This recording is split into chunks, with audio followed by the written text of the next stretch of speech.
Graça e paz, amado líder, quero trazer para você as orientações do estudo que será ministrado essa semana nas nossas células. Esse sermão foi pregado pelo pastor Emerson no culto das 19 horas do último domingo e nós fomos extremamente impactados e ministrados. O título do sermão é Não Andeis Ansiosos, e talvez você já esteja se perguntando, né? Como não estar ansioso, visto que nós moramos no país de mais ansiosos do mundo, como dizem as pesquisas. Nós vamos nos espelhar na palavra de Deus no texto do Sermão do Monte, Mateus capítulo 6, versículos 25 a 34, e nós teremos aqui orientações que vão impactar a nossa vida.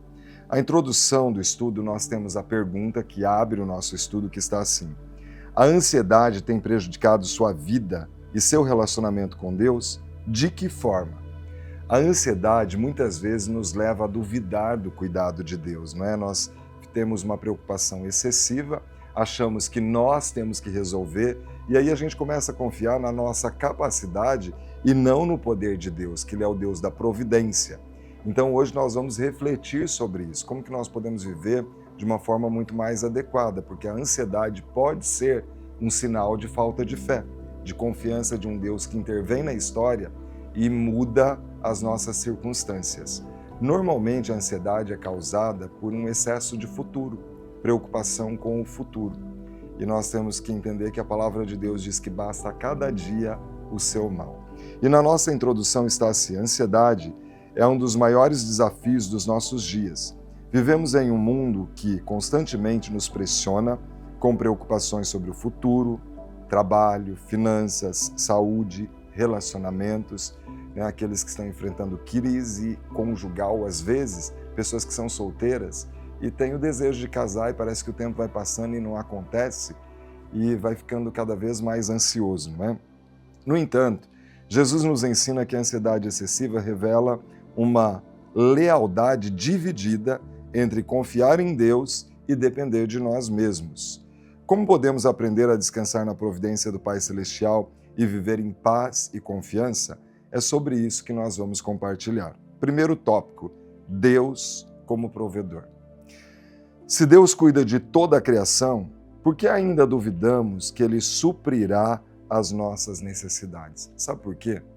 Ao invés de confiar em Deus, nós temos a tendência de confiar nos nossos recursos materiais, nós temos a tendência de confiar na nossa formação acadêmica, na nossa habilidade de lidar com as circunstâncias, até que chega uma circunstância que a gente vê que para aquela circunstância nós não somos assim tão hábeis, nós não temos tanta vivência para lidar com aquela situação e nós queremos ter o desejo de controlar o tempo todo todas as coisas, sendo que tem circunstâncias que fogem do nosso controle. Só Deus tem o controle de todas as coisas. E quando Ele quer que aconteça daquele jeito, muitas vezes é para o nosso aprendizado. Gosto muito do primeiro capítulo de Tiago, que ele diz assim: tende por motivo de toda alegria o passardes por várias provações, porque a provação da vossa fé, uma vez confirmada, produz perseverança. A perseverança deve ter ação completa para que sejais perfeitos e íntegros, em nada deficientes. Deus não quer um povo deficiente, Ele quer um povo fortalecido. E às vezes as provações nos fortalecem e nos tornam saudáveis espiritualmente. Segundo tópico: Deus como Pai. Com a certeza de que Deus é nosso Pai, deve mudar a certeza de que Deus é o nosso Pai, deve mudar a nossa forma de encarar as dificuldades da vida. No capítulo 7, versículo 11, ainda falando como reflexo do capítulo 6, nós vemos ali o evangelista dizendo o seguinte: se nós que somos maus, nós sabemos dar boas dádivas aos nossos filhos, quanto mais o nosso Pai Celestial nos dará boas coisas, se nós pedirmos a Ele. Então nós precisamos entender que esse Pai é um Pai perfeito.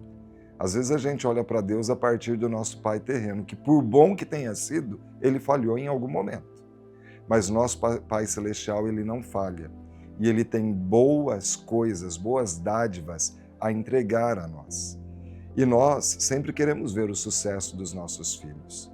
Então, se nós queremos ver o sucesso dos nossos filhos, quanto mais Deus, que é perfeito, Ele quer o melhor para os seus filhos. Então, nós podemos ter esperança, né? Algumas pessoas parecem que vivem num mundo sem esperança, sem perspectiva, murmuram demais, reclamam demais. Isso demonstra uma falta de suficiência a um pai que é perfeito, um pai que é provedor, um pai que cuida dos seus filhos. Talvez essa pessoa precise compreender o plano de salvação, talvez ainda não veja o Senhor como esse Pai celestial e precisa compreender que Ele é Abba Pai, o paizinho querido que cuida dos seus. Terceiro, Deus e a graça de hoje. Como aprender a confiar na provisão diária de Deus sem nos preocupar excessivamente com o futuro? A palavra é clara. Basta a cada dia o seu mal. Gosto muito desse texto aqui, que o Senhor está pregando o Sermão do Monte. Ele diz: olhe para as aves dos céus. Elas não semeiam, elas não guardam em celeiros. Meu irmão e minha irmã, será que a sua vida, será que a nossa vida não vale muito mais do que a vida de um pardal? A Bíblia não diz que Deus teria enviado Jesus para morrer e trazer salvação aos animais, mas diz que Ele veio para pagar um preço da nossa redenção e garantir salvação aos seres humanos. Então, eu e você precisamos entender isso. Primeiro, que o maior de todos os presentes é a salvação, mas Ele promete outras coisas. Ele promete salvação, provisão, cuidado para os seres humanos. Se uma ave que não tem um celeiro para estocar, para ter armazenamento para o inverno, para o momento de escassez, quanto mais nós, Deus olha com esse olhar de amor. Então nós temos que entender que esse Deus é um Deus que supre dia a dia. Uma das atitudes do povo lá no deserto que os fez pecar e fez eles ficarem andando em círculo por 40 anos é porque eles não estavam satisfeitos com aquilo que era colocado à disposição. Então Deus mandava o maná, mas quando eles queriam carne e Ele envia carne, o que eles fazem? Eles estocam mais do que deve. O egoísmo tomou conta do coração. O Deus que mandou num dia é o mesmo que vai mandar no outro dia. E por isso nós temos que, passo a passo, vamos cuidar das situações de hoje, vamos resolver as situações de hoje. Não vamos postergar, mas vamos focar nelas e resolver hoje.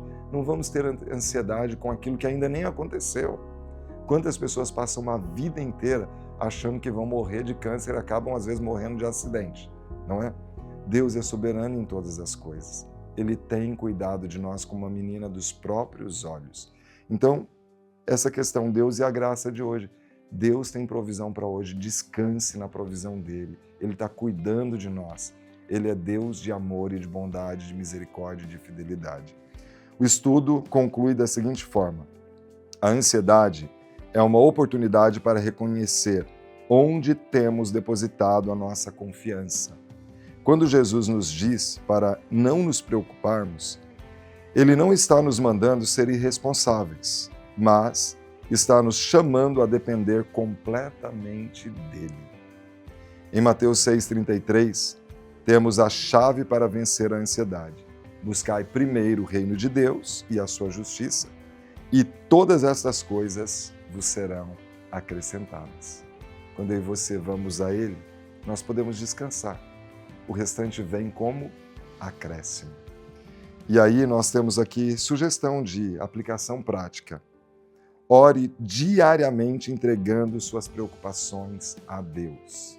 Veio a ansiedade? Leve a Ele. Lembre-se de como Deus já cuidou de você no passado e confie que Ele continuará cuidando. Lembre-se quantas vezes Deus disse ao povo de Israel: fui eu que tirei vocês do cativeiro no Egito. Céus e terra podem passar, mas a minha palavra não vai passar. Eu vou cumprir, eu prometo e eu cumpro. Então creia nesta verdade. Priorize sua comunhão com Deus e viva cada dia como um presente da sua graça. Troque a murmuração pela adoração. Deus, obrigado. Hoje eu tenho alimento, eu tenho vida, eu consigo enxergar, eu consigo ouvir, eu tenho a provisão do Senhor, eu tenho uma casa, eu tenho um teto, eu tenho cama, eu tenho um meio de locomoção, eu tenho recursos para pagar o ônibus, eu tenho um carro, eu tenho um trabalho, eu tenho uma fonte de renda. nós temos que aprender a desenvolver a murmuração pela gratidão. Se tem algo que alegra o coração de Deus, é um coração grato. Que Deus abençoe grandemente a sua reunião, que Ele opere milagres, que sinais e prodígios se manifestem na sua vida, na sua casa, na sua célula e grandes coisas Deus te use para realizar. Amém? Fique na paz.